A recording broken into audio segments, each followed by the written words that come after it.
A little bit easier. Their tongues are actually so long that they can lick their own eyeballs with them. Those striped legs that you see on the okapi are actually a form of camouflage for them.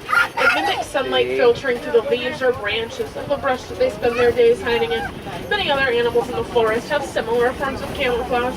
Again, just helps them out, gives them a bit of an extra edge when they're hanging out in here. And that means that these animals can be a little more difficult to see than some others. You just want to be on the lookout for these. See, both male and female bongo have those horns on their head that are pointed backwards to help them navigate through the brush, keeps them from getting caught in it like they would if the horns were sticking straight up off their head. Also, to the left, there's a make sure you are recycling any paper that you do use.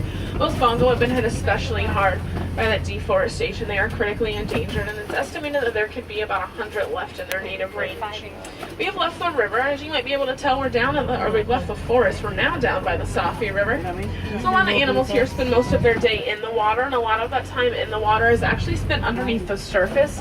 Many of the animals here can actually hold their breath for extended periods of time, minutes or even hours in some cases, so we want to look for signs of them, like bubbles, ripples, or waves, can indicate they are below the surface, so we just can't see them yet. Also to the left, there are some males have a very toothy grin. You can see those 4th and 7th teeth kind of sticking out over their jaw. With their mouths closed, with alligators you cannot.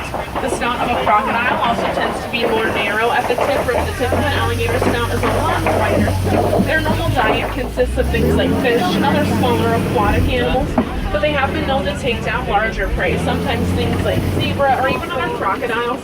If they eat a meal that large and resources are scarce, they can actually go a few more months without eating anything at all. We have left the river. We're headed to the savannah now, and as you get that way, you start to notice some landscape changes. It's not quite as lush and green over here. There are different plants and different animals because it is a totally different ecosystem. They also often go by their nickname of the upside down tree, which they get because they look. These strategies allow them to live a lot longer than other tree species. They can actually live into the thousands of years, believe it or not. And here we are on the savannah. So we're going to start noticing some more of those landscape changes I was talking about. The grass here is really short, kind of sparse in some areas. That's because there are so many grazers that come along and keep them. A lot of fallen trees are actually from African elephants. They like to knock them over and eat what was left on the tops by those giraffes. That way, in a balanced ecosystem, there's more than enough food for everyone. Everyone has their own role to fill that keeps things functioning smoothly. Wow, look at those like horns. a well-oiled machine, just to make sure that everybody is well taken care of and well fed. Over to the right, we do have some Ankoli cattle with the really large white horns. They're also called Watusi after the name of the peoples that first domesticated them, and they are the only domestic species on the reserve.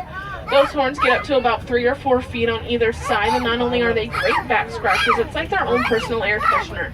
Hot blood circulates up into the honeycomb structure of the horns, filled with cartilage and blood vessels, cools off, and then circulates back down into their body. Helps to cool off their whole entire body temperature.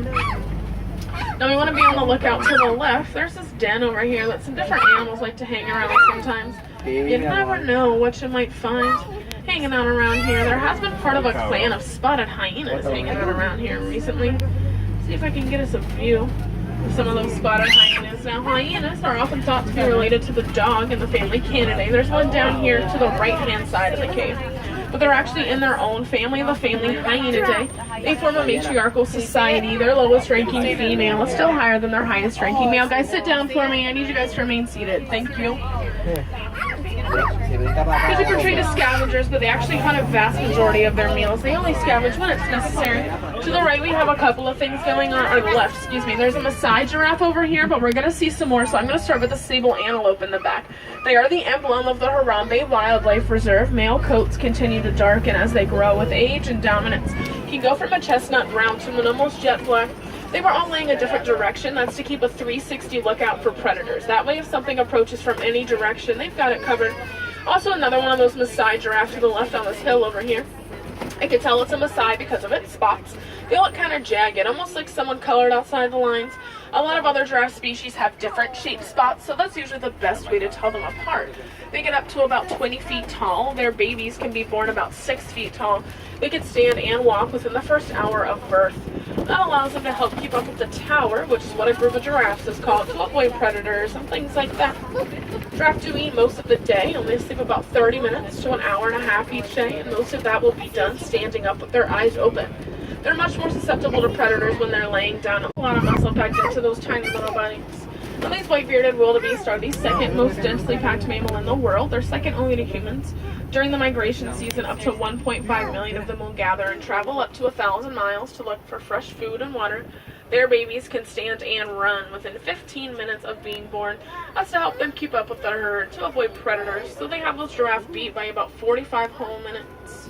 They get their name from the Afrikaans word that means wild beast, and Afrikaans is the Dutch language of the South African settlers.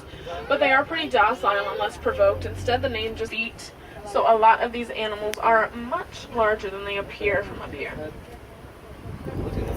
Their tongues are very well adapted to their eating habits, about 18 inches or 1.5 feet long, and they're a very dark blue or purple, almost black in color. That's to help keep them protected from the sun and keep them from getting sunburned, because that is how much time their tongues spend outside of their mouths eating each and every day. That's what the highest blood pressure of any known mammal. That's because blood has to get all the way up those long necks to. Let's see, actually way back in the back to the right hand side over there is an African elephant. Now both male and female have the ivory tusk. That looks like it might be a male. They go off on their own after 13 to 15 years of childhood and will remain solitary or form loose bachelor groups to hang out in, but the females stay in the same herd their whole lives. Even when a female calf is born into a herd, generally she never leaves, so that is usually a much better